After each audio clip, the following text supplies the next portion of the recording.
Y yo me enteré de casualidad por una enfermera de ahí. No, yo los conozco ya. El 25 de agosto. El gremio son... Era. Bueno, chicos, empecemos. ¿Lo habías apagado? Sí, ese es el fantasma de Laura que se me va. Entonces, la locura cristiana, en esta enumeración burlesca, añade Erasmo a los que gustan de historias fabulosas. Decía nuestra María Elena Walsh en un librito sobre un país jardín de infantes, será que nosotros vivimos de fábulas, decía, y será por eso que nos gustan tanto que nos cuenten cuentos. Vivimos amando las fábulas y nos imaginamos que Argentina es una potencia o Argentina es la peor de todas, siempre somos superlativos. Y cuando encontramos algunos más superlativos que nosotros, nos enojamos, que los brasileños crean que son más que nosotros. Esa megalomanía que es fantasiosa. Vivimos como un adolescente, no en el sentido de imputación moral, que no es imputable un adolescente, pero como el adolescente adolecemos de sensatez, de racionalidad y de locura cristiana. Y por eso nos gustan las fábulas. Entonces, los tipos que aman las fábulas son tipos que están despegados de la realidad. No hay nada más despegado que la realidad que un argentino promedio, que vivimos de fantasías. Y esas fábulas son las que nos llevan a la locura en sentido negativo, porque es de loco lo que estamos haciendo. Y eso es lo que él describe descarnadamente para su época. Destacan, aquí como cuando van ahí en el corazón de María, los devotos de San Expedito, por ejemplo, y hacen cola de 1,5 cuadras o 2 cuadras, dice, destacan en estos fabulantes y fabulosos los devotos de imágenes de santos, los que buscaban el perdón de sus pecados por los procedimientos más estrafalarios, los que recurren a oraciones mágicas para obtener todo tipo de beneficios, o los que se entregan a determinados santos para conseguir su poder. Interesante porque aquí hay un contrapunto que hay que hacer entre lo que es un ícono y lo que es un ídolo. La idolatría era para los judíos y sigue siendo para los cristianos uno de los pecados mayores o una de las raíces de los pecados en todo. Un ídolo es aquel a quien yo latría significa adoración, a quien yo le rindo adoración y no es adorable. El ídolo Messi, el ídolo Maradona o a quien fuese que uno elija como ídolo.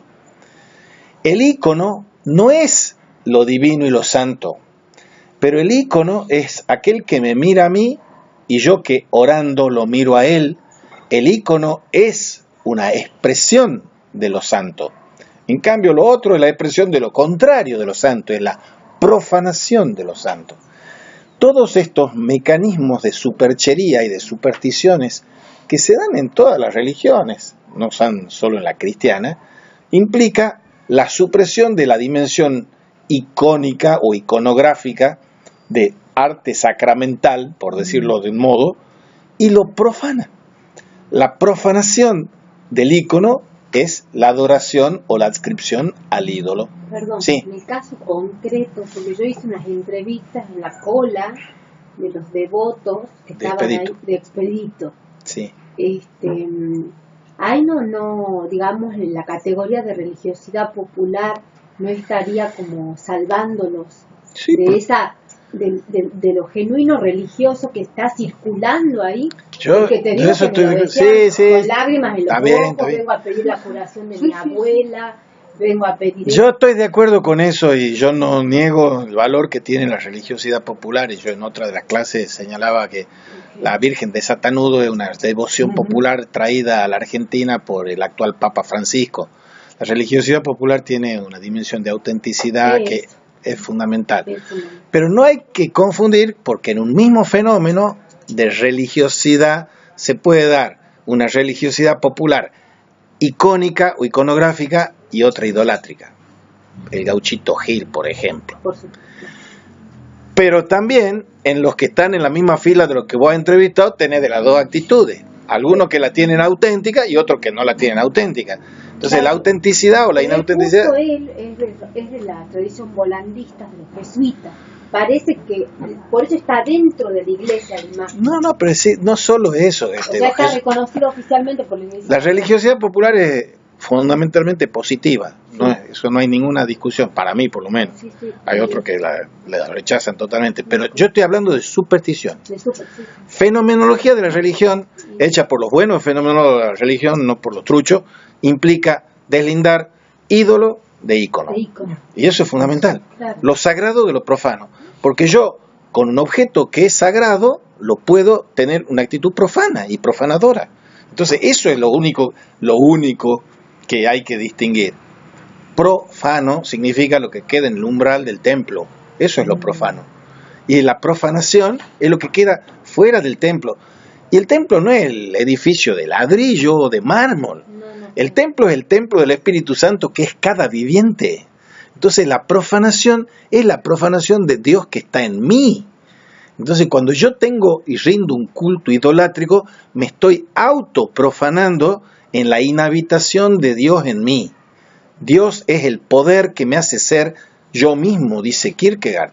Y ese Dios que está en mí mismo, interior, íntimo meo, superior, sumo meo, dice Agustín, es lo más íntimo a mí que yo mismo, y lo más sublime y superior de lo superior que hay en mí mismo. Eso es Dios, Dios que está en mí, y el mí es el mí de cada quien. Entonces, la idolatría, o la latría auténtica, que es una de las virtudes fundamentales de la religiosidad cristiana, la adoración al Santísimo Sacramento, por ejemplo, eso es fundamental para la religiosidad. Pero una cosa es el uso y otra el abuso de la latría. El abuso es la idolatría. Bien, y a eso ayuda la mala locura. La mala locura es la que nos lleva a la idolatría, precisamente. Los capítulos que el Elogio de la Locura dedica a esta preocupación religiosa no están exentos de consecuencias sociales que afectan a creyentes y eclesiásticos.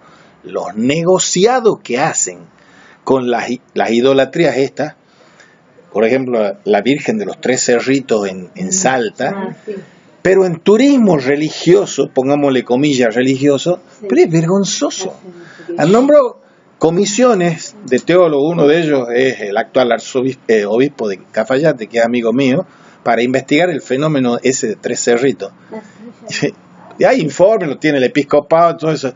Y hay fantochadas. Y ha ido mi hermano, ha ido mi cuñada. Bueno, y hay gente que tiene la vivencia, las experiencias, y bendito sea Dios. No se niega eso. Pero el negociado... El negociado que han hecho, hay un sinvergüenza diputado nacional que era el propietario de los cerritos esos, ¿cómo se llama? Compró los cerros, y él está detrás del negociado de eso. Es Cantarero. Entonces, venían los porteños que venían también con el turismo religioso por ahí a los Tres Cerritos, ¿y dónde está la Virgen de Cantarero? Decían. Los tipos, pero ese es el negociado, el marketing, el merchandising que le hacen. Bueno, pero que hay alguna gente que ha tenido experiencias auténticas y yo no lo pongo en duda. Mi hermana se desmayó, yo no he podido desmayar. ¿Está bien? Y por eso digo... Se ve que tiene una debilidad o algo que anda suelto, que aparte... Y yo no sé... Tienen que aferrarse a algo. Sí. Nadie puede juzgar a nadie y yo no juzgo a nadie de lo que tenga la experiencia, pero uno sí puede juzgar el hecho como fenómeno en lo que tiene de espurio y de profanador. Bien, entonces el libro, el Elogio de la Locura, finaliza proponiendo la corrección del predominio de la carne sobre el espíritu. Ese es uno de los conceptos que es clave y que también hace ruido si uno lo ve desde del Verbo encarnado, pero el mismo San Pablo lo corrige, el mismo Erasmo lo corrige, que nosotros tenemos que hacernos uno en carne y espíritu con Dios, con Cristo. Pero aquí está el demonio, el mundo y la carne como los tres enemigos para la salvación cristiana, que son tópicos de esa época, del Concilio de Trento. Entonces se hace una hipostatización, una sustancialización de los tres demonios porque uno los objetiva y los exterioriza. Entonces dice el demonio, bueno, yo no soy el demonio, el mundo, yo no soy el mundo, y yo soy muy ascético y no tengo pecados carnales, yo soy santo. No, venga. esa exteriorización de demonio, mundo y carne es para dejar de militar, y la vida del cristiano es una milicia, para combatir esa división de la carne y el espíritu en el sentido negativo de carne que tiene Pablo. El carnal y el espiritual. El carnal es el temporal y el terrenal, y el espiritual es el celestial. La lucha esa está dentro de cada uno de nosotros, y dentro de cada uno de nosotros tiene que ser librada, y no buscar un paliativo o una salvación que venga como un placebo o como una virgen de cantarero o de afuera para salvarnos. Porque no hay salvación. Dios que te creó sin ti, dice San Agustín, no te salva sin ti. Que esa es la otra cuestión. Uno tiene que fijarse en esta locura, porque la locura mayor es esta: amar al prójimo como a ti mismo, y amar al enemigo es una expresión de loco para el sentido mundano y de locos en el sentido cristiano. Amar al enemigo es lo más loco que puede haber dicho el cristianismo. Al que te hace mal, al que te pide la túnica, dale el manto, al que te pide que lo acompañe 1 kilómetro, acompaña a los 2, sacate el pan de la boca y dáselo al otro. Son las cosas que viene diciendo el Evangelio, y es de loco que diga eso. Porque nosotros funcionamos con la locura esta de baja caloría o de baja categoría, light, que es el buey solo bien se lame y hay que racarse para adentro, y el egocentrismo, y así funcionamos. Esa es la locura nuestra en el sentido malo, y la locura es que yo tengo que dar mi vida por el otro. Eso es la locura. Y amar al enemigo, es el punto. Amar al extranjero. Lean la Gaceta de hoy. Sigue habiendo problemas con los refugiados que se están muriendo en el cementerio del Mediterráneo. Y eso es, los judíos decían, los cristianos también dicen que hay que amar al enemigo, que hay que amar al prójimo, que hay que amar al huérfano, al extranjero, a la viuda, al pobre. ¿Dónde está eso? La única nación que con la cuestión de los refugiados se portó un poco menos mal ha sido Alemania. Sí, Alemania. Y ahora está por caer, o la quieren tirar a la Merkel, los más conservadores y reaccionarios en Alemania, por la política de los refugiados. Claro, porque están cansados de los turcos. Pero no solo de los turcos. Pero la mayor Sí. influencia viene de... Yo estoy en los años 80 estaba en Alemania, y los turcos ya eran... La ciudad con mayor cantidad de turcos en el mundo es Ankara, la segunda es Berlín. O sea, es así. Pero los tipos tienen la hipoteca del nazismo y el racismo por detrás.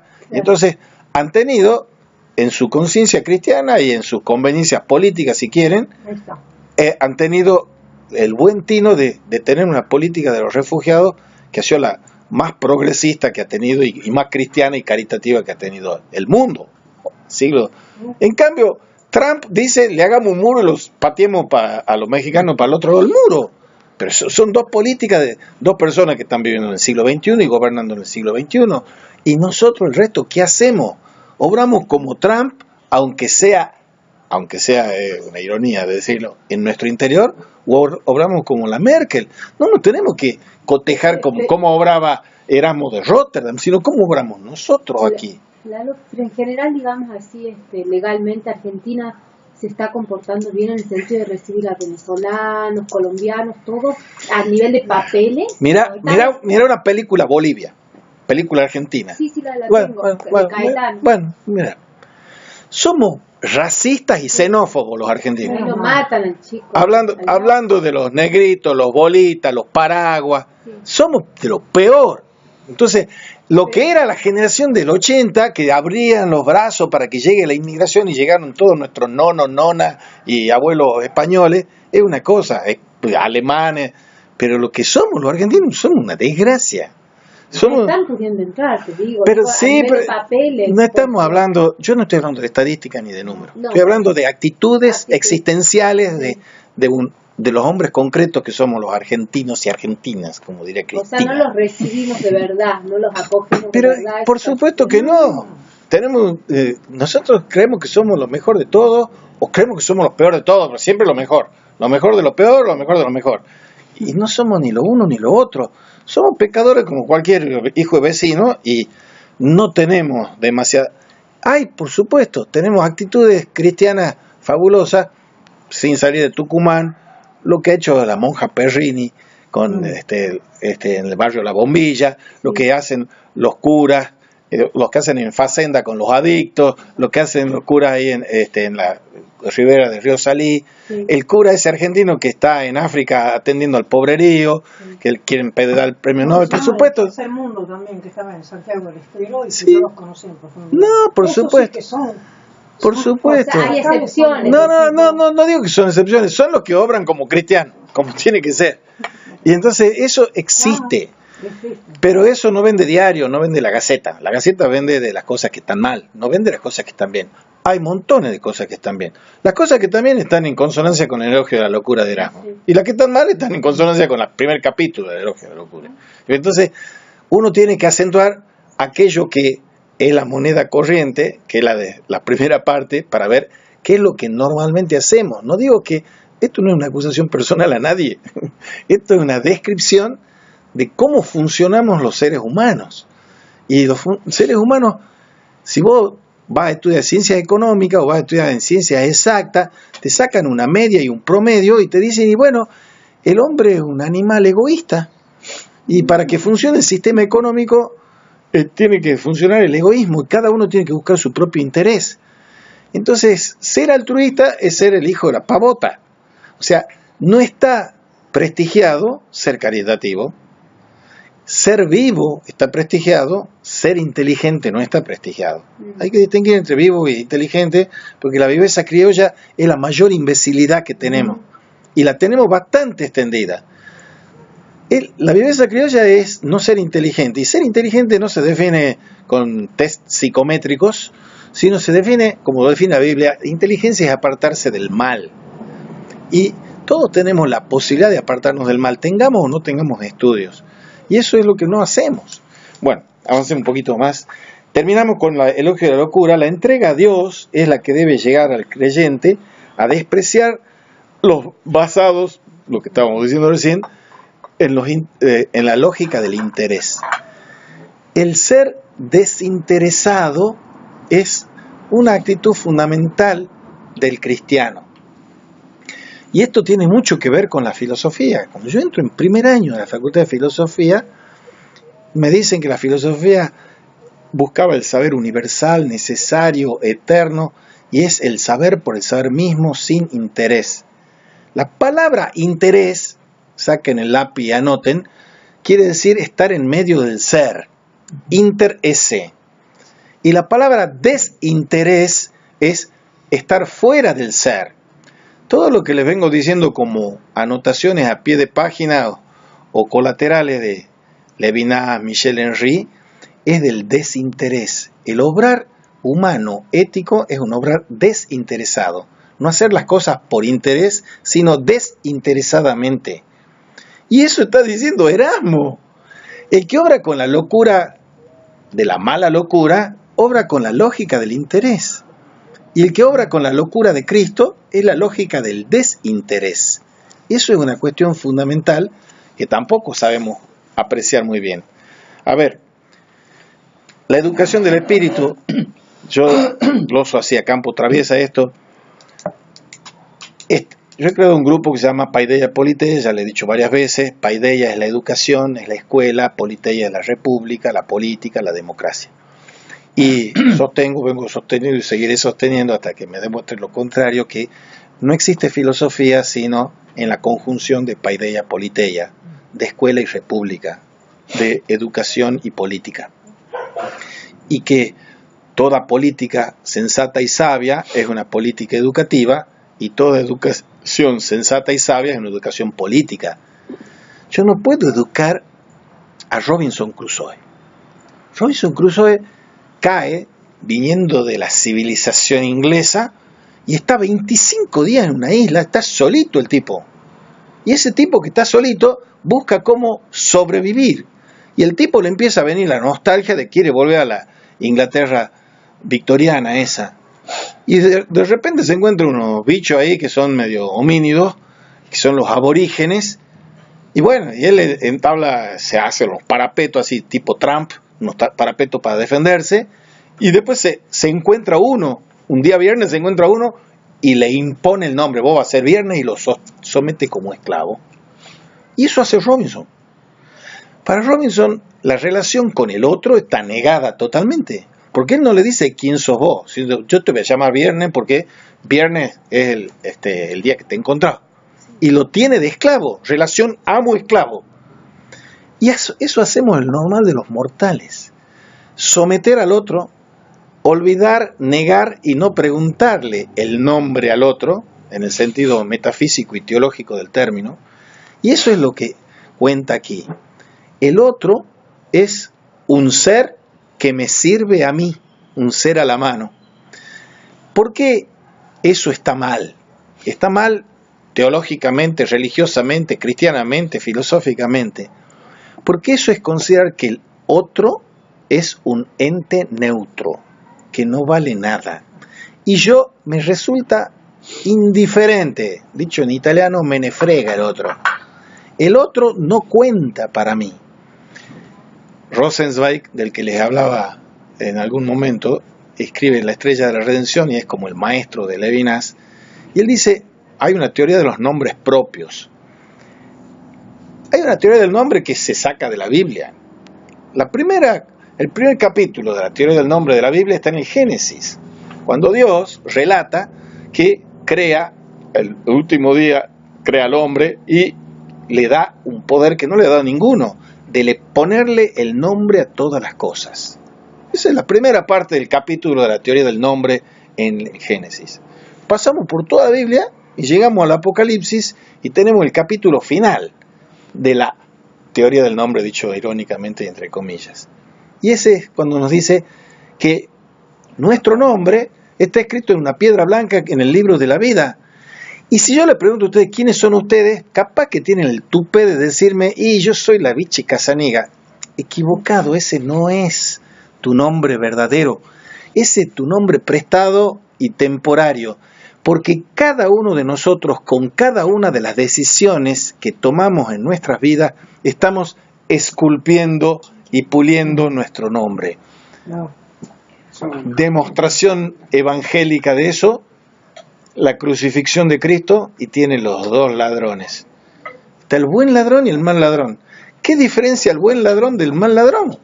Que el buen ladrón tiene en el último momento de su vida una opción, toma una opción. El otro también la toma. Entonces, ha cambiado su nombre, estarás esta tarde conmigo en el paraíso, le dice Cristo. O sea, en todo momento, hasta el último resuello, nosotros podemos esculpir nuestro nombre. O sea, el nombre propio nuestro, nadie lo sabe y nosotros tampoco. Y lo que tenemos como nombre puesto en el registro civil, lo que tenemos en el DNI, etcétera, son nombres alquilados, prestados, concedidos temporariamente, pero no es nuestro nombre. Entonces, cuando aquí estamos hablando de los nombres, en el elogio de la locura y en la educación del espíritu, hay que ver que la letra mata y el espíritu vivifica. Palabras evangélicas que hay que cincelarlas también a fuego o en diamante. ¿Podés repetir, por favor, la letra mata? Y el espíritu vivifica. Eso es palabra de Dios, no mía, ¿no? Ni de Erasmo. Pero Erasmo la toma como un axioma fundamental. Creo que San Agustín decía, no presumas, uno de los ladrones fue condenado, no temas, uno de los ladrones fue salvado. Exactamente, excelente. Muy buena esa referencia. Ese es el tema que todos tenemos hasta el último momento de nuestra vida, que nadie sabe cuál es, ni incluso aquellos que creen que suicidándose se suicidan, porque nadie se puede suicidar metafísicamente, porque nosotros no nos hemos dado nosotros mismos la vida, no nos la podemos quitar. No es que no nos la podemos quitar porque haya una ley que nos impide que nos matemos. No la podemos quitar porque nadie se quita la vida, simplemente por eso. Y la teoría de los nombres que dice este buen señor, Franz Rosenzweig, es que tenemos todos nombres de pila, Taufenname, el nombre bautismal. El mío es Ramón Eduardo, que a mí nunca me gustó mi nombre, Ramón Eduardo. Y yo renegaba porque me decían Ramoncito, el almacenero en la escuela. Lalo es el para siempre. Es que Lalo. Y tenemos el apellido, el forname y el name de la familia Name. Forname es el prenombre, es el nombre de bautismo, el prenom en francés. Y el nombre de familia, que es el apellido. Y él dice, por el apellido nosotros incardinamos en una tradición. Y por el nombre nosotros inauguramos una revolución. Porque no hay 1.000.000 de Ruiz Pelle, hay 4. Pero no, los 4 no se llaman Ramón Eduardo, hay uno que se llama Ramón Eduardo. Entonces, cada nombre propio bautismal de uno es la tarea existencial de cada uno de esculpir su propio nombre. Cada uno tiene que esculpir su nombre con su nombre bautismal y su apellido. No con su apellido solo, ni con su nombre solo. Los pobrecitos que tienen apellidos patricios y que no se los sacan en sus hijos, que si yo, digamos así, no digo porque si no se va a enojar la Laura cuando escuche, los nombres de esos famosos compuestos que hay en Tucumán y que se repiten de generación en generación y todos los hijos, nietos, tataranietos se llaman igual, son bastante tontitos, ¿no? Los españoles... No te escuches. Gracias, Porque no sé cuántas Vos estás diciendo nombre propio, yo no estoy diciendo nombre propio, sino la...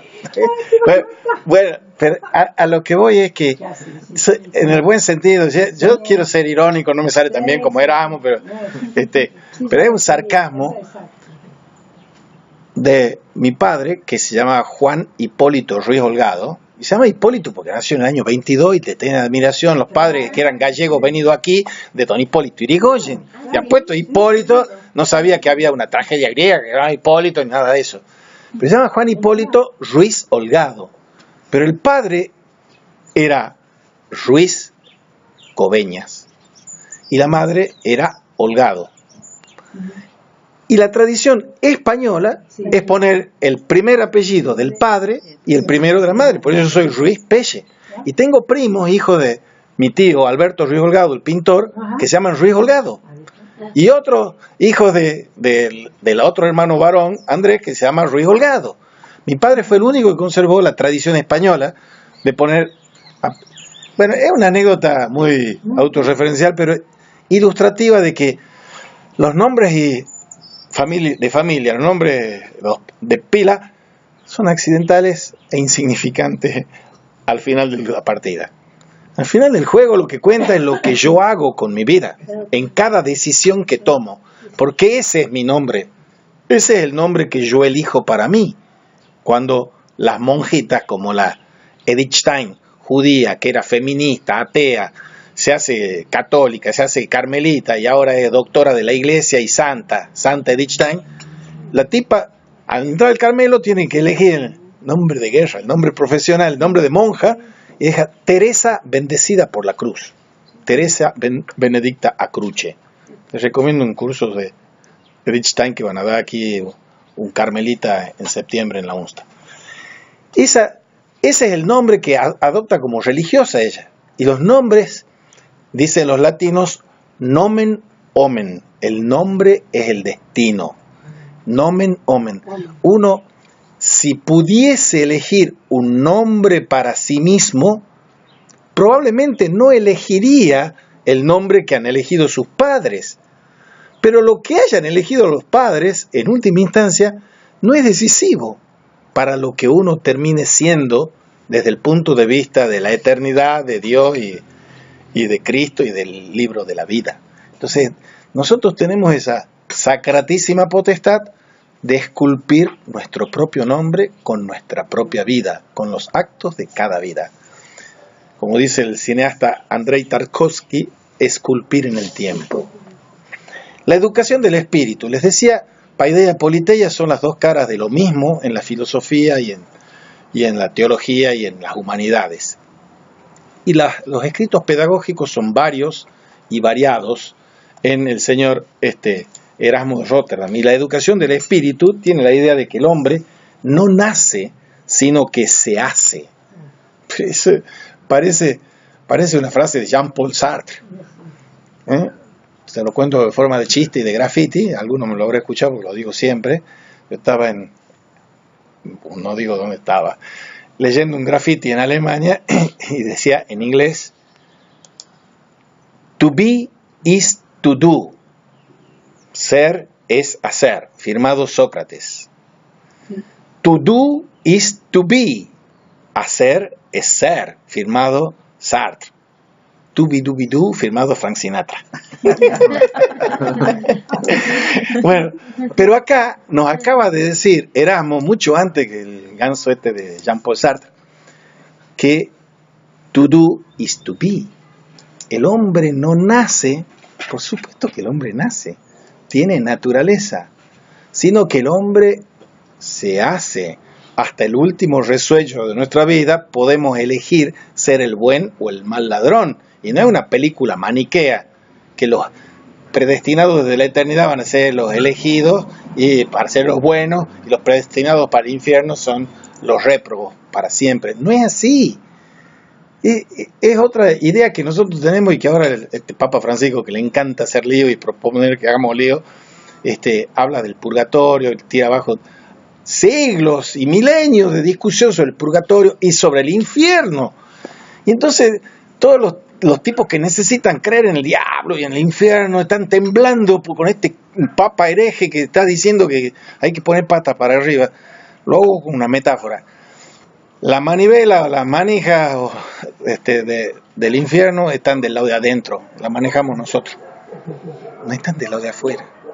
De nuevo es que la guerra y la milicia del cristiano es combatir contra sí mismo, no contra demonios que están fuera de uno. Los demonios, todas esas cosas que son muy bonitas para tomen los negociados exorcistas y esas cosas, y los ritos satánicos, o la misa negra, la misa blanca y todas esas cosas que hacen, forman parte de eso que decíamos, de lo idolátrico y lo icónico en el San Expedito. Yo no niego la autenticidad de los que son icónicos y que son sacrales y que hay actitudes religiosas auténticas. Pero hay otros, y no son pocos, que son idólatras, que están ahí idolátricamente. Y esto es así, con conceptos como infierno, y hay que leer el infierno del Dante, pero hay que tener una libertad poética como el Dante para hacerse una divina comedia, no una divina tragedia, y meterlo al infierno dentro de eso, porque también lo ha puesto al paraíso.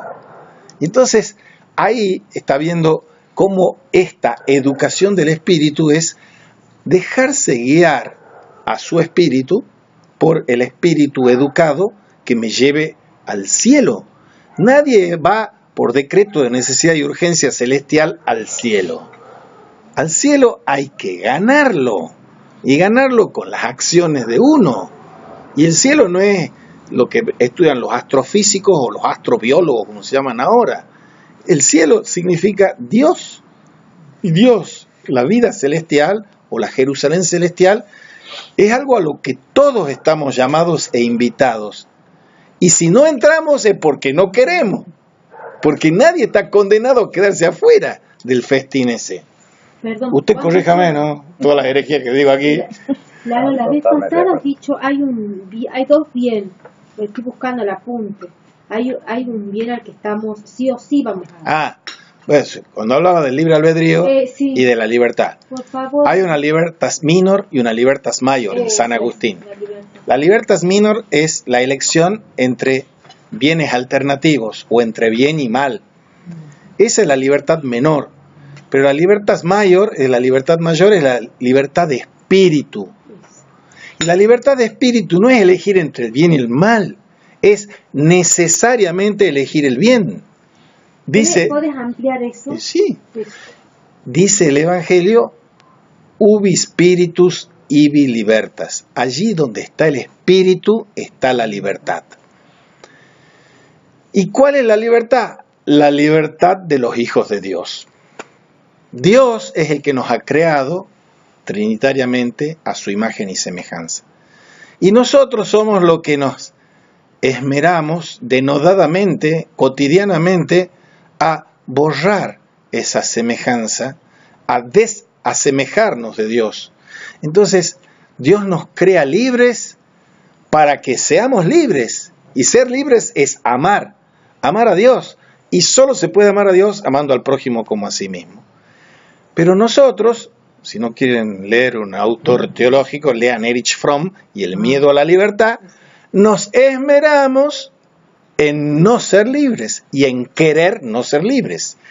El actuar como borregos es actuar en forma de renunciar consciente y consentir conscientemente o inconscientemente a nuestra responsabilidad de ser libres. Ser libre no es hacer lo que se me da la gana, que es la interpretación muy española que tenemos nosotros. Yo soy libre si hago lo que se me da la gana. No, yo soy libre si amo el bien y nada más. El bien. No si elijo bien o elijo acierto en elegir entre el bien y el mal. No. Yo soy libre sí y solo si amo el bien. Y solo amo el bien si me hago esclavo de ese bien. O sea, la obediencia al bien es la obediencia a lo que Dios me manda. ¿Y qué me manda Dios? Pero me manda dos cosas, ya mucho, 20 veces, digamos 21. Amar a Dios por sobre todas las cosas y amar al prójimo como a sí mismo. Y el primero se evidencia solo por el segundo, por el amar al prójimo como a sí mismo. Y pongan la parábola del buen samaritano, pongan Mateo, pongan todos esos himnos a la caridad que hay desparramados en el Nuevo Testamento y van a ver qué es lo que nos manda Dios. No es tan complicado, es al revés, desgraciadamente es muy simple. No es fácil, pero es simple. Es una sola ley que resume toda la ley y los profetas, la ley del amor. Eso está diciendo Erasmo, lo dice del derecho y al revés, machaconamente. Entonces, ser libre significa amar. O sea, ser libre significa obedecer a Dios con el mandamiento de Dios. Cumplir el mandamiento del amor. Nada más y nada menos. Bien, pero la otra consecuencia que uno no suele sacar y que hay que sacar, y don Erasmo ayuda a sacarla, es que el amor es la primera de las virtudes teologales, sobrenaturales, la primacía de la caridad. Erasmo lo había leído también en Santo Tomás, a quien le pega bastante cascote. Pero está dentro de las virtudes naturales una que es picaresca y engañosa, que es la justicia. Y es, lo digo yo, no lo dice Erasmo, picaresca y engañosa, porque afortunado o desgraciadamente Santo Tomás se apropia del edificio conceptual de Aristóteles y lo bautiza. Pero Aristóteles no conocía, ni tenía por qué conocer, una dimensión sobrenatural. Solo conocía y proclamaba la natural, que era el todo. Entonces para él tenía dos conjuntos de virtudes, ya se lo he dicho varias veces, lo vuelvo a decir porque conviene refrescarlo. Hay virtudes naturales morales o éticas, dicho en griego, y virtudes cognoscitivas o intelectuales o dianoéticas, dicho en griego. ¿Y cuáles son las más importantes para Aristóteles? Las dianoéticas o las éticas, las cognoscitivas o éticas, por eso es intelectualista. Y dentro de las éticas, ¿cuál es la más importante? Hay 4: prudencia, justicia, fortaleza y templanza. La más importante es la prudencia. ¿Por qué? Porque tiene una patita puesto en el intelecto y otra patita puesto en la voluntad.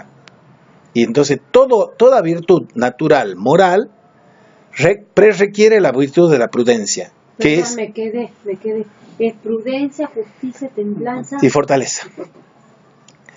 Es hermoso la ética de Aristóteles, hay el término medio, que por ejemplo la virtud de la frónesis. Sí, la frónesis de la prudencia, pero por ejemplo en la fortaleza, ser cobarde es un extremo, ser temerario es el otro extremo, ser valiente es no ser ni cobarde ni temerario, ser avaro es un extremo, ser pródigo es otro extremo, ser un tipo que tiene templanza para los recursos dinerarios es no ser ni avaro ni pródigo.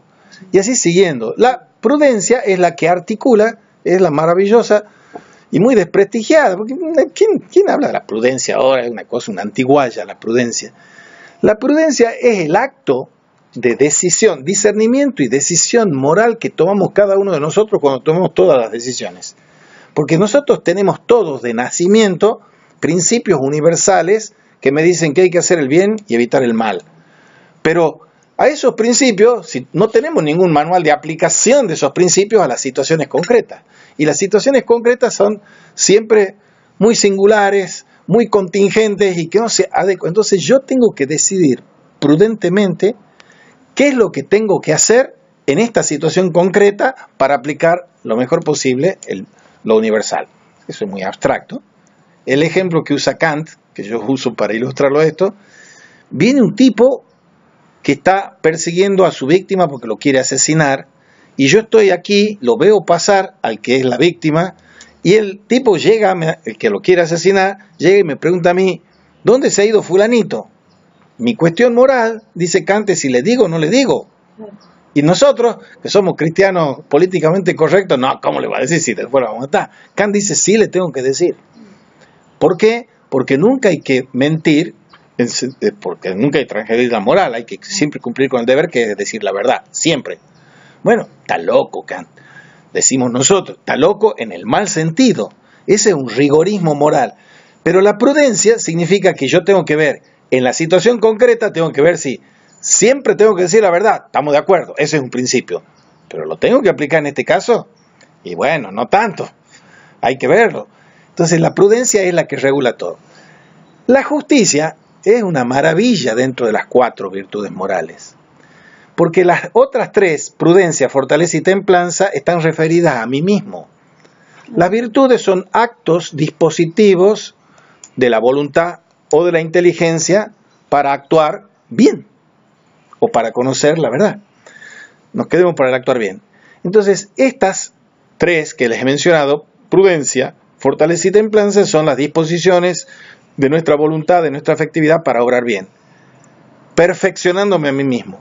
La justicia es la única de las virtudes morales aristotélicas que está dispuesta no hacia mí mismo, sino hacia el otro, darle al otro lo que le corresponde. O sea, en todo un sistema filosófico, que no solo en Aristóteles, sino en toda la filosofía, viene siendo de la mismidad, de la identidad, es la introducción de una alteridad. Relativa nomás, no vayan a creer que se exagera, porque no es una alteridad verdadera, es el alter ego, el caso de Aristóteles. Vuelvo a Santo Tomás, que Santo Tomás traslada eso y le dice, está bien, esto es lo de Aristóteles, esto es para el plano natural, y ahora le ponemos una cupulita, un techo, que son las virtudes sobrenaturales. Y ahí está la fe, la esperanza y la caridad.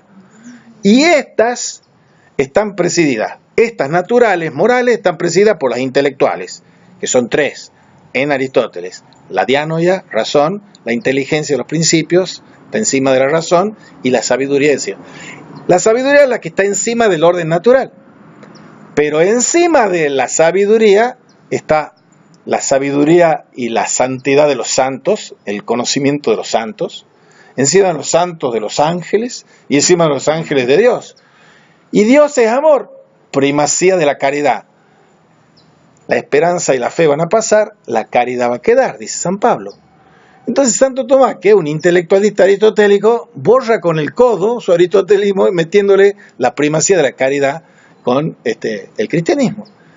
Y viene Erasmo y le dice, che, no le dice así como le digo yo en lunfardo, che Tomás, hay que ser más coherente con el cristianismo y la primacía de la caridad de pe a pa. No es de 2 pisos el edificio es una sola vida, la vida del viviente cristiano, y la primacía de la caridad es absoluta y abarca todo. Que después yo sea prudente porque amoroso es otra cuestión, que sea fuerte, templado, etcétera, pero la primacía es absoluta de la caridad. No me ponga la caridad ahí borrando con el codo todo lo que ha hecho. Y Santo Tomás mismo lo dice en los últimos momentos de su vida, poco tiempo antes de morir, le dice a su secretario que tiene una experiencia mística y dice, se me hace a mí que todo lo que he escrito, que era la suma teológica, la suma contra gente, las cuestiones de veritate, es paja. O sea, él tiene la vivencia mística y dice, todo lo que he escrito es paja. Y eso es lo que nos ahorra Erasmo. Dice, todo lo que ha escrito es paja, querido, sí. La verdad está en lo otro, en lo que vos has desconocido y que los recién no has conocido al final. Entonces, la educación del espíritu, estamos hablando de la justicia, Ustedes no me preguntan a mí porque me dan cuerda y yo salgo disparado para cualquier lado. Les decía de la justicia, el hombre justo. La justicia de Aristóteles no es la justicia de Santo Tomás. La justicia de Santo Tomás es una justicia inspirada por la caridad realmente. Entonces, la justicia para el justo del Antiguo y del Nuevo Testamento, el hombre justo, dice el Antiguo Testamento, es el único que conoce a Dios. Solo el que practica la justicia conoce a Dios. Y ya hemos hablado de qué significa conocer a Dios. Tener intimidad carnal en el plano humano y carnal en el plano del verbo encarnado para los cristianos. Solo si somos justos conoceremos a Dios. Y si somos justos, entre nosotros viviremos en paz. La justicia es el alimento y la simiente para la paz, como han dicho los papas beneméritos que hemos tenido, como Juan XXIII, Pablo VI. La paz es fruto de la justicia, todo eso. Esto lo ha dicho Erasmo. Erasmo era el tipo más pacifista que había y la justicia era la que alimentaba esa paz. Y él dice, la educación, la pedagogía que propone Erasmo es una pedagogía para la paz. Una pedagogía para la paz que es una pedagogía para la justicia también.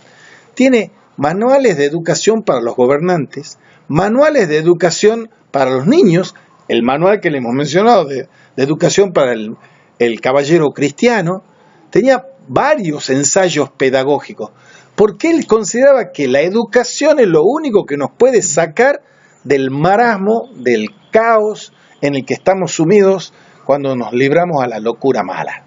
Solo la pedagogía del gran pedagogo que es Cristo, que es el maestro interior de cada quien, como dice San Agustín, es la que nos puede salvar de la beligerancia, de la guerra, de la hostilidad, del conflicto. Los hombres librados a nuestro apetito descarnado de voluntad de poder, de voluntad de placer, de voluntad de todas esas macanas que hacemos, nos matamos y somos hombres como lobos del hombre y guerras de todos contra todos. Pero esas frases que son muy bonitas por lo escueta y por ser adagios muy conocidos, pueden interpretarse en un sentido totalmente diferente, semánticamente. El hombre es un Dios para el hombre, que es la otra expresión. El hombre es hermano para el hermano.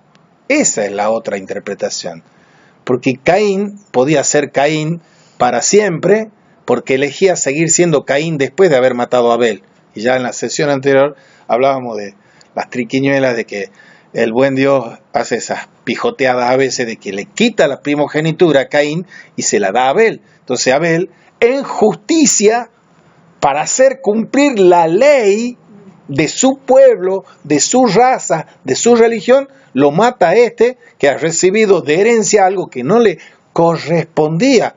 ¿Qué Dios justo va a ser ese? Y entonces lo llama el Señor Dios, que no es que le fallaba la CIDE o la central de inteligencia para saber qué estaba haciendo. ¿Dónde está tu hermano? Y le pregunta, ¿es que acaso yo soy el guardián de mi hermano? Gran pregunta, gran de la ética metafísica de todos los tiempos. ¿Somos nosotros los guardianes de nuestro hermano? Sí, sí y sí. Entonces vení Caín. Y le hace la señal en la frente a Caín, para que otros no te hagan a ti lo que tú le has hecho a tu hermano.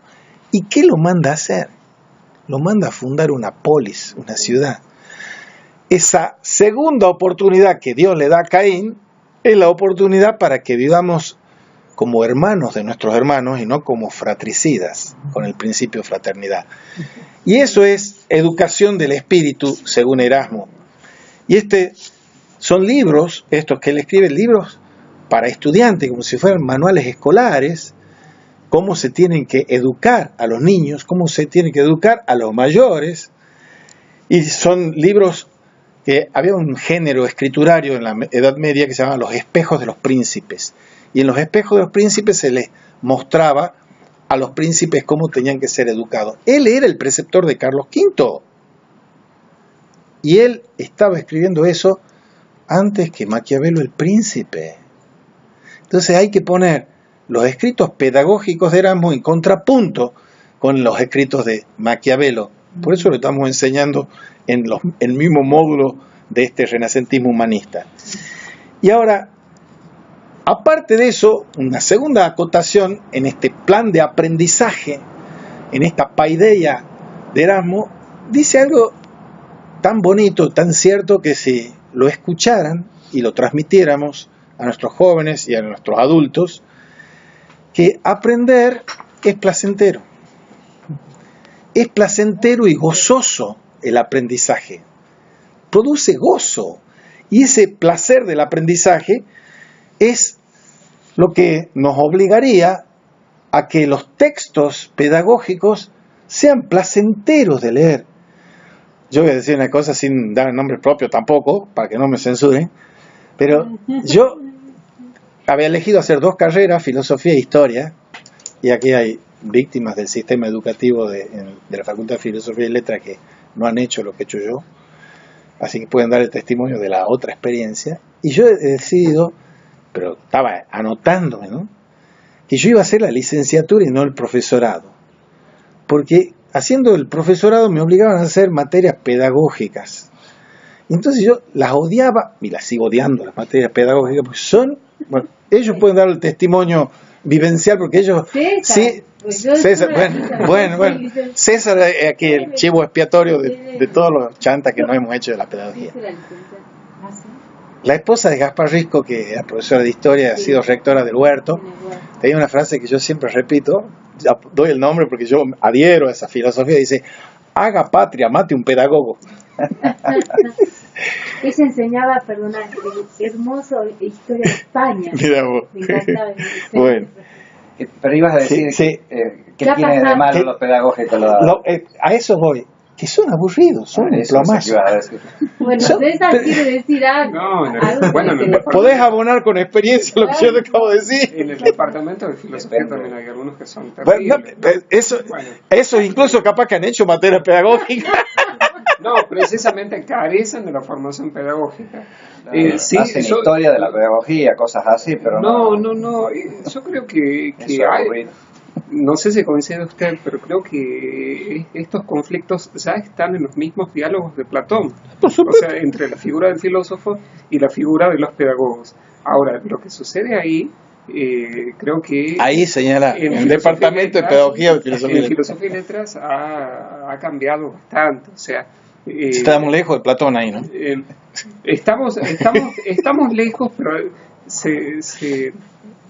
quizá tenga que ver con el espacio mismo de las llamadas ciencias de la educación.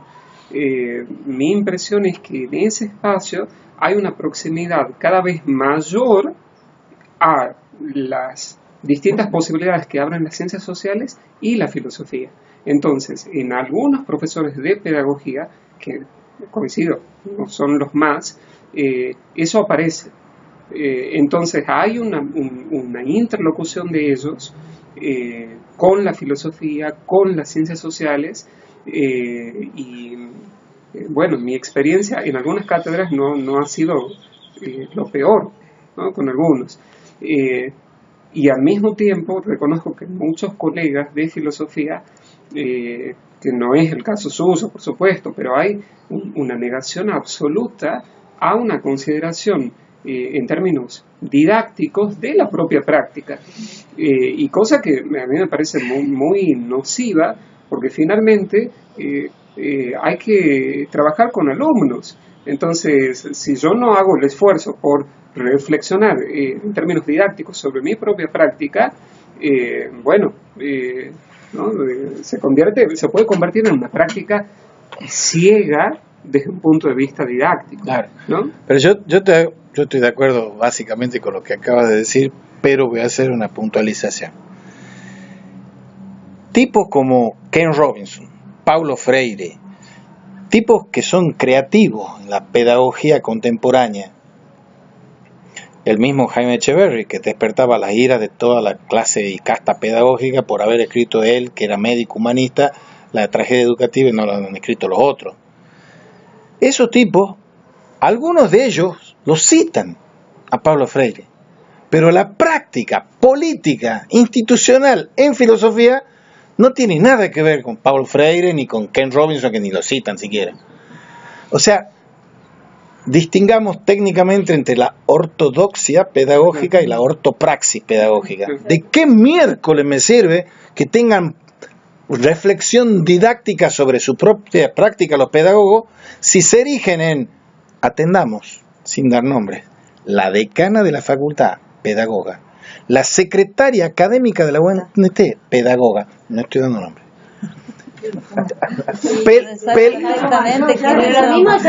No importa.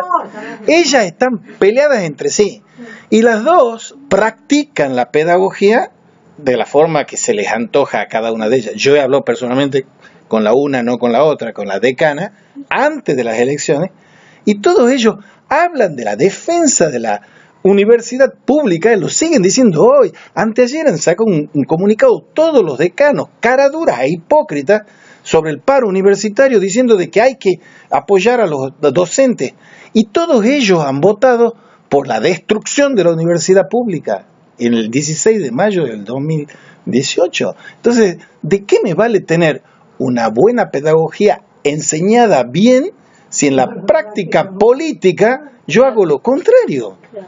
Entonces, yo, por supuesto que suscribo con 4 manos y 4 patas lo que decís de la ignorancia supina, de la didáctica mínima por parte de los docentes de filosofía. Pero eso no empece esto. Lo que está haciendo este señor diciendo es, yo me voy a poner a hacer escritos de pedagogía porque la pedagogía escolástica o monacal que me están dando a mí es un desastre. Es un desastre.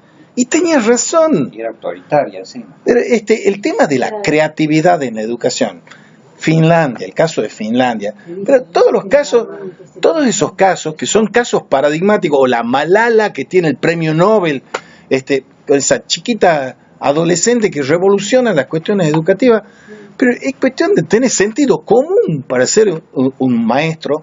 El maestro ignorante. El maestro no enseña por lo que dice, sino por lo que estimula e incita.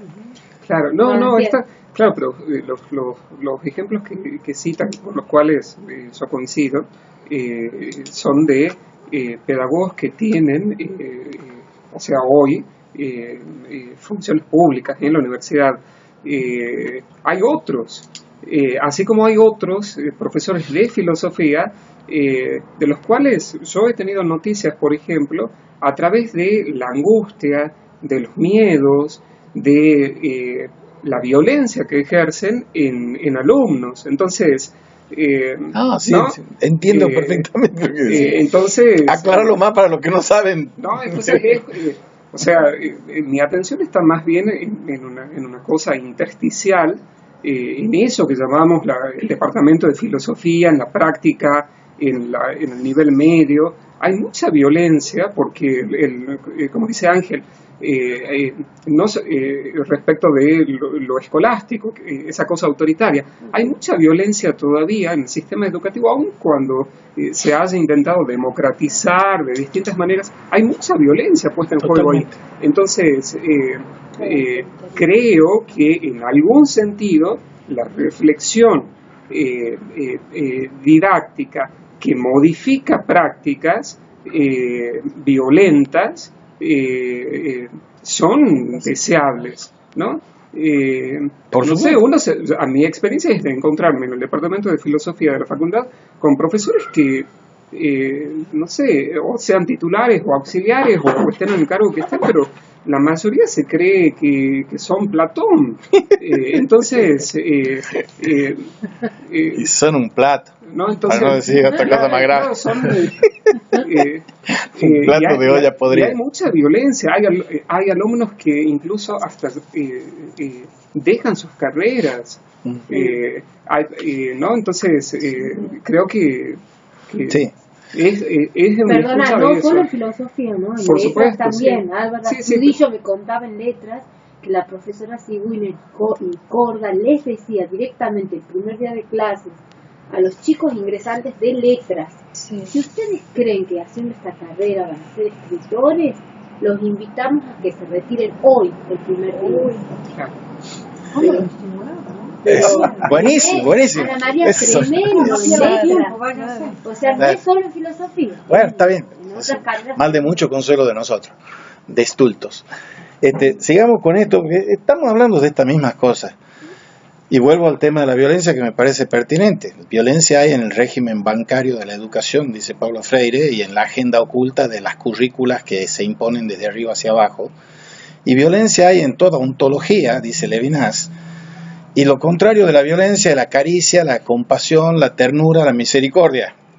Y un maestro que no tenga una educación esa misericordiosa, no es un maestro, es un autócrata y es un autoritario. Pero eso lo está diciendo este buen señor. Dice respecto de la educación que hay que oponerse, el maestro erasmiano. Los pedagogos humanistas se oponían por completo al rígido modelo educativo medieval. Los alumnos tenían que aprender ahí mediante la memorización y la repetición. Los humanistas ponen el foco en el extremo opuesto, en el respeto hacia el alumno. Pero esa es la clave, el respeto hacia el alumno. Y aquí está un cuadro de Peter Bruegel el Viejo ilustrando eso. ¿Qué significa eso? Yo me acuerdo de una benemérita profesora de pedagogía que ya murió, una muy respetable mujer que enseñaba John Dewey, que es un pedagogo norteamericano. Y esa mujer, yo tenía la obligación de escuchar una conferencia que daba ella sobre la motivación en la educación. Pero era de aburrida la pobre. Era una contradicción en los términos. Alguien que enseñe motivación y que sea tan poco motivador. Es un ejemplo más. ¿Qué tiene que ser la educación? ¿Qué tiene que ser una clase? ¿Qué tiene que ser un diálogo? Un juego. Un juego, dice el señor Erasmo. Porque los niños aprenden jugando. El juego es la esencia de la niñez. Entonces él dice, hay que hacer que la educación sea siempre un juego. Yo siempre empiezo mis cursos de filosofía de historia, de metafísica, exponiendo las reglas de juego morales y reglas de juego intelectuales. Y les digo, y los invito, vamos a jugar. Nadie está obligado, y menos en las clases teóricas, a participar del juego. Ustedes pueden regularizar, pueden aprobarla como libre, no vienen nunca a clase. Yo no hago discriminación, el que rinde regular porque ha venido en mi clase y me ha escuchado, el que no ha venido y no me ha escuchado. No. Pueden aprobar con 10 siendo libre y puede ser bochado 20 veces siendo regular y rindiendo el examen. Entonces, el juego es la esencia de la educación también, porque es la esencia del hombre, el Homo Ludens. Hay que Huizinga, que escribe el Homo Ludens, es uno de los mejores biógrafos de Erasmo, entre paréntesis se ha dicho. La presentación de ejemplos agradables. O sea, siempre en los trabajos prácticos, aquí la jefa de trabajo práctico de filosofía e historia está encargada de monitorear lúdicamente eso, el juego de la cuestión disputada. Los chicos tienen que jugar, de defender el sí y el non, el sí y el no, la tesis y la antítesis, sin tener ellos involucramiento emocional, cogitativo, pensante, con la tesis o antítesis que defienden. Y después va a seguir el juego en la casa cuando es el trabajo práctico, que hace la síntesis. Pero el juego, les decimos, ustedes tienen que hacer proposiciones cortas, que tengan argumentos conceptuales y ejemplos. Ideas y ejemplos. Ideas y ejemplos. ¿Qué hacen los escultores cuando empiezan a hacer? Y copian los ejemplos de las esculturas. Pero así hacemos todos en todos los ámbitos. Todos tenemos que ser monitos, copiadores y copianderos. Y el ejemplo es la cosa más maravillosa y más indigna y miserable que hay a la vez.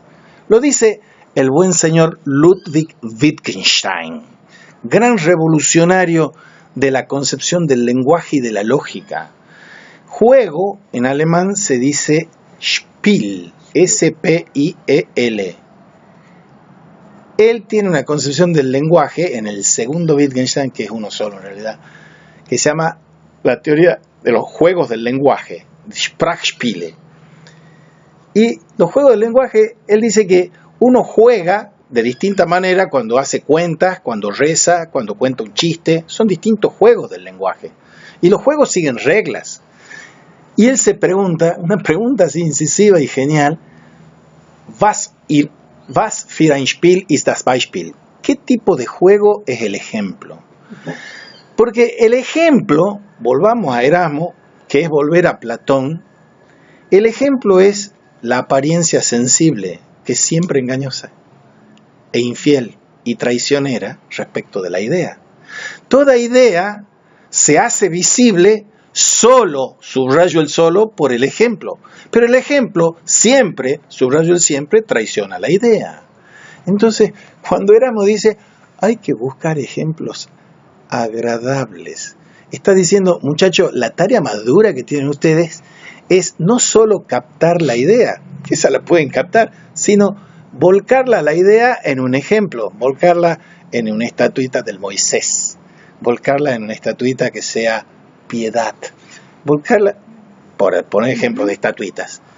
Pero todos los poetas, todos los escultores, todos los pintores, todos los cineastas vienen produciendo ejemplos que siempre vienen traicionando las ideas.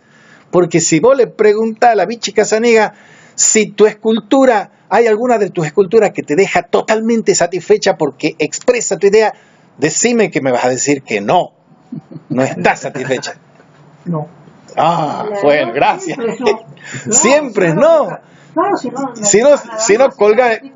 Claro. Además, me parece siempre tenés algo que te falta. importante esa articulación que haces entre ejemplo y apariencia, que creo que, no sé, te pregunto, ahí estaría el acto creador mismo, de ahí salen toda la polifonía de obras mismas, Por porque uno supuesto. está permanentemente buscando el ejemplo a Sí, esa idea. por supuesto. Es impresionante. Mira, el Leo Combe es uno de los más creativos y locos y perros verdes que hay aquí en Tucumán. A él le han puesto Leo por Leonardo da Vinci, al hermano le han puesto Miguel Ángel por Miguel Ángel Buonarroti. El padre era más loco que ellos dos. Bueno, pero la madre era escultora. Y la madre era escultora. Pero el ejemplo va no por el padre y la madre, ni por Leo, sino por el nieto de Leo. Porque él tiene un enamoramiento de la genialidad de los nietos en general y de uno en particular. Y él le pregunta al nieto, tiene 5 años, ¿qué es la creatividad? Y es cuando a uno se le ocurre algo. Así No hay nada y tiene dónde agarrarse, sí. decir, no conoce nada. no conoce nada y de repente Eso es el sí, nieto. sí, el nieto. Sí. Sí, sí, y cuando no hay nada y de repente se le ocurre algo. Claro, con un estímulo, con un abuelo así también. No, pero a lo que voy es que Imagina los chiquitines nietos de lado también. no, porque eso se salva, porque tienen padres que son capitalistas salvajes, así que se van a curar de todas estas estupideces mías. No, va a tener cuidado que se va a filtrar ahí. Hay una sola que tengo la esperanza, la que está en Bariloche, esa es porque está muy lejos mío, esa se va a salvar. Hay un libro de Koadlov, Santiago Koadlov, en La el cual ignorancia. él se tomó el trabajo de hacer un registro de primero en cuadernos y después una selección de cosas de que los iban niños. diciendo sus 3 hijos. Sí. Y se titula La vida es siempre más o menos. Entonces, son niños pequeños, Sí. entre 4 y 8, 9 años, Sí. y va recogiendo, son Sí. 3. Y bueno, hay escenas con frases de este Sí, tipo. claro, por supuesto. No, pero es que disculpe la autorreferencia, yo empezó mi tesis doctoral con una anécdota de mi hijo y yo en un viaje en tren en el otoño alemán. Y entonces yo estaba con mi hijo y bueno, el otoño alemán es que a las 5:30 de la tarde ya es noche cerrada y sigue la noche hasta avanzado el día en esas latitudes. Y entonces mi hijo me pregunta sobre qué día era, yo digo tal día, ya es el día este. ¿Cómo es el día este si está oscuro y es de noche? Me dice. Yo empiezo mi tesis doctoral con los juegos del lenguaje de un niño en un viaje en tren, obviamente sin poner nombre, ¿no? Porque en los juegos del lenguaje de los niños está toda la mejor filosofía que ha existido y existirá. Y los únicos filósofos son los niños. El niño es el comienzo de la filosofía.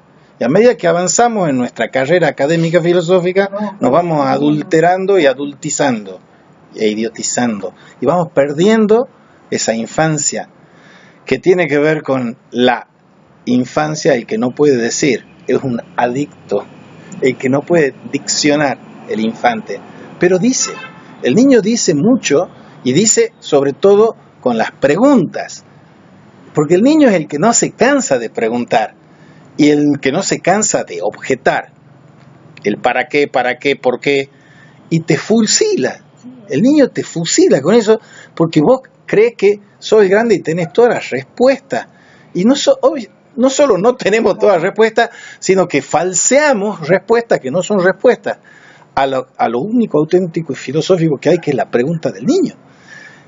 El niño, sí, léelo. El arte es creatividad. La creatividad es cuando querés hacer algo y no sabes cómo, y de repente se te ocurre. Y el otro, que es más chico, dice, inventar es hacer algo sin que te digan cómo. Es como ser una máquina. Esos son los niños. ¿Cómo no lo ponen de profesor de metafísica esos chicos? Pero es genial. Y bueno, es no solo el estímulo de Leo, sino no que es estímulo, yo creo solo. Si es verdad, es la formación completa. Es todo, claro, es el entorno.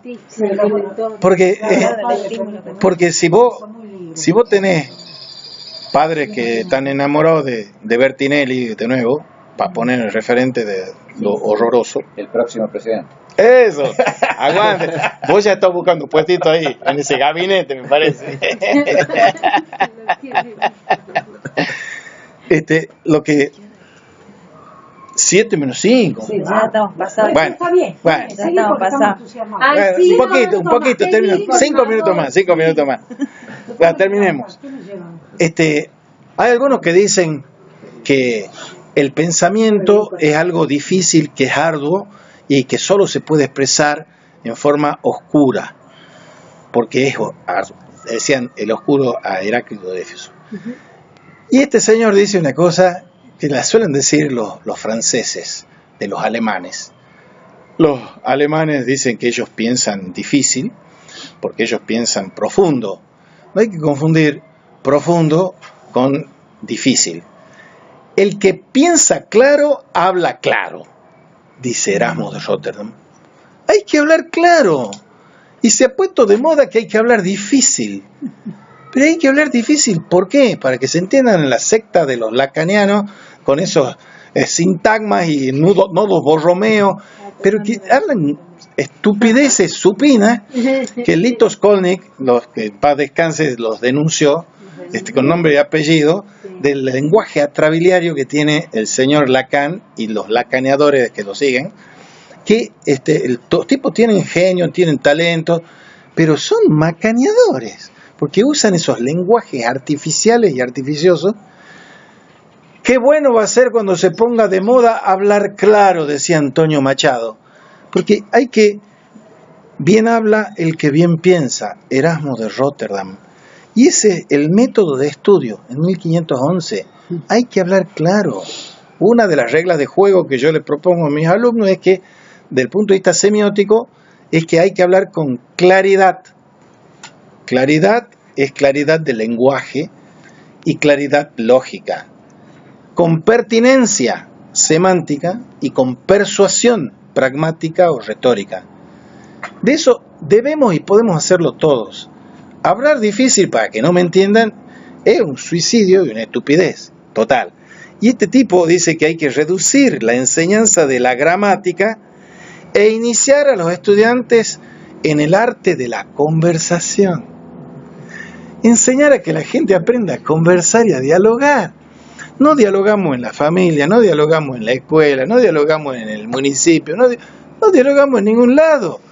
Pero es una crisis terminal de la educación porque no dialogamos. Vuelvo al buen Paulo Freire. La esencia de la escuela es el diálogo y la escuela autoritaria es el monólogo autoritario, que te bajan de arriba para abajo. Y está ese maestro erasmiano y dice, tiene otro escrito pedagógico que de cómo hay que redactar las cartas. No solo hay que escribir claro, sino también hay que escribir, pobre los médicos aquí, con buena escritura, con caligrafía, dice. No, yo soy pésimo. Caligrafía, kalos, es de belleza, escritura bella. Escritura bella y buena es escritura clara. No es para que sortudo, yo tengo una letra peor que la de ustedes, soy zurdo y siniestro, además escribiendo. Pero eso nos salva la computadora, la podemos escribir claro. Bueno, vos te caes en el otro demonio, Él dice que hay necesidad de una buena escritura acompañada de una cultura variada.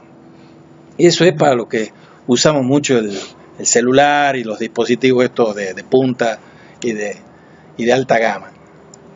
La pobreza léxica que tenemos por culpa de habernos adiccionado a las barbaries que hacemos con el lenguaje cuando lo usamos en el WhatsApp y todas esas cosas, hace que en vez de usar 3.000 o 4.000 palabras de una persona culta promedio, usamos de 800 o 1.000 palabras. Cada vez sabemos menos del lenguaje, no sabemos hablar.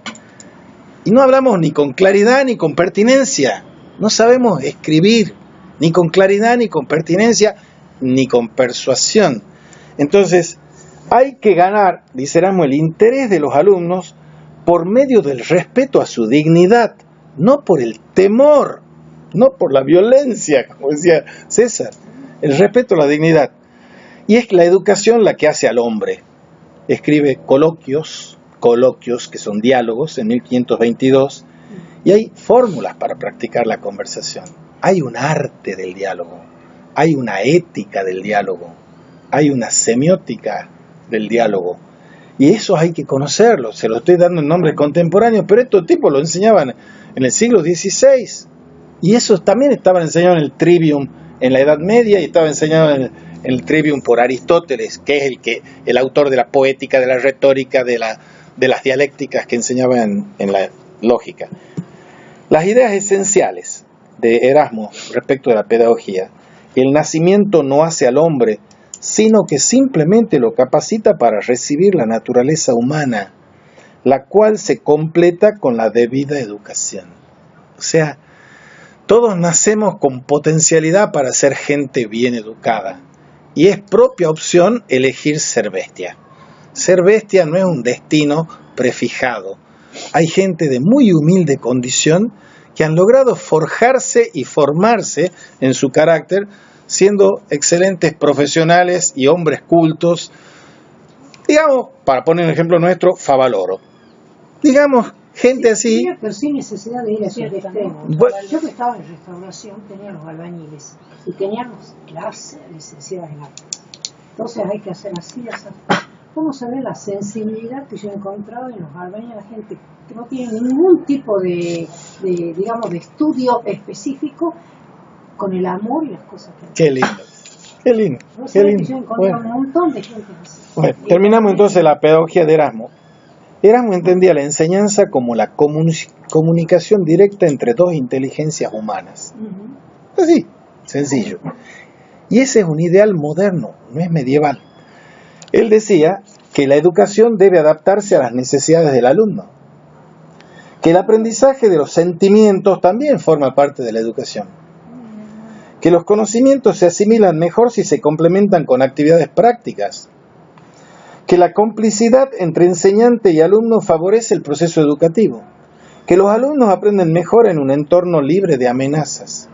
Esos son los principios pedagógicos de Erasmo. Bastante adelantado. Y si lo aplican a nuestro, estaría salvada la Argentina, si aplican eso al ministerio. Lo terminamos ahí entonces. ¿Cuánto tiempo más van a seguir en huelga? ¿Qué pregunta me haces, no? A ver. Pero teníamos que tener la vocación por encima de todas las cosas. Yo te digo qué es lo que estoy haciendo yo, no puedo hablar por mi colega. Porque yo estoy haciendo paro, pero es un paro sui generis. No sé de mucho que hagan el paro como lo hago yo. Yo lo mismo hacía, hacía los paros, pero dejaba yo trabajo para que dentro de un mes, algo se... No, yo hago diferente. ¿Qué hacía? Yo doy clases públicas en las que hablo parte de la cuestión del paro y elijo un tema de la materia que ellos tienen que aprender y lo aplico. Entonces yo doy clases haciendo paro. Sí, te voy a mostrar. Claro. A mí me da vergüenza pensar que está Otra paradoja. Yo me acuerdo, no podía buscar, digo, esta vergüenza. Algo hay que hacer porque más ignorante vamos a tener. Pienso que ya va a reaccionar. Bueno, hoy mandó Lalo, se está levantando un gigante en la Argentina, porque, y bueno, hay 57 universidades en Por eso, paro, bueno. y se está movilizando todo. Ayer en Plaza de los Congresos. A mí me decían en la arquitectura la semana pasada que no tienen plata ni para pagar la luz. La Estamos luz, hablando de la luz. Y la filosofía, ¿dónde vas a ir con eso? No, pero esto ya lo he hecho. Ah, lo he El hecho. miércoles 22 de agosto, de 9:30 a 11:30, Metafísica y Filosofía de la Historia, Universidad Pública Argentina. Destrucción. Y pues voy a un lugar que me lo imprime. ¿Han pagado eso ya o sigue grabando? No, no. Me parece muy bien. Che, decime, ¿A es falta? verdad una cosa que siempre por televisión, que Está había limpia. un tipo que hacía guía en Machu Picchu.